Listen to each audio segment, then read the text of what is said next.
Class 7 math का exercise 10.1 है का क्वेश्चन नंबर 10 है कि name the pair of vertically opposite angles and linear pair in the figures given below. ये figure दिया गया है, कह रहा है इसमें आपको दो लाइन ए बी और सी डी एक दूसरे को कट कर रही हैं।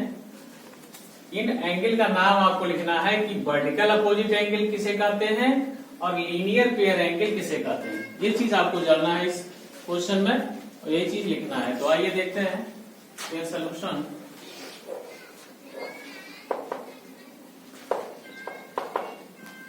देखिए ये वर्टिकल अपोजिट एंगल, ये एंगल ए ओ डी, जिस एंगल का नाम लेते हैं उस लेटर को हम बीच में लिखते हैं।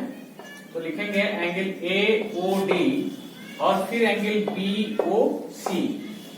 ये एक दूसरे के अपोजिट हैं, इसलिए इसको हम वर्टिकल अपोजिट एंगल कहते हैं। तो हम लिखेंगे vertical opposite angle equal to angle A O D, angle A O D,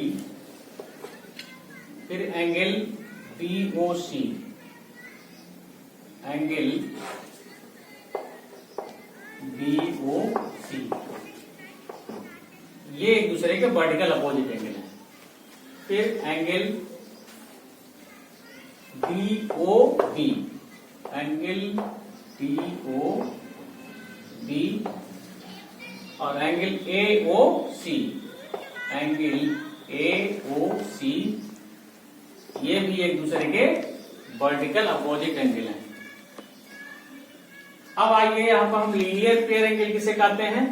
तो लिखते हैं लीनियर पेयर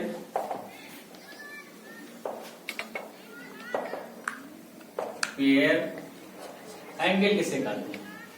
इस रेखा पर, इस लाइन में जो कोण बनते हैं, ये कोण जो बनता है और ये कोण बनता है, ये लीनियर पेयर एंगल कहलाते हैं।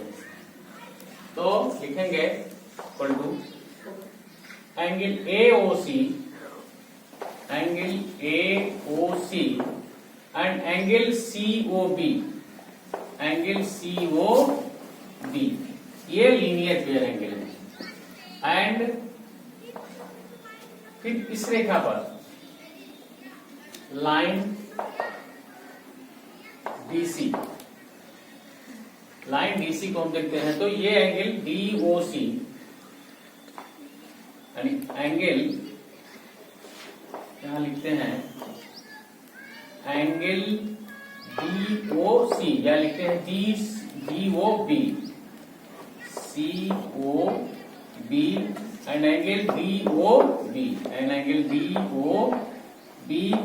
ये भी ये लीनियर पेयर एंगल कहलाते हैं। ये एंगल और ये एंगल लीनियर पेयर एंगल कहलाते हैं। और इस रेखा पे ये, इस लाइन में ये एंगल और ये एंगल, ये लीनियर पेयर एंगल कहलाते हैं। तो इस प्रकार हम लीनियर पेयर एंगल और वर्टिकल अपोजिट एंगल को डिसाइड करते हैं। ठीक है।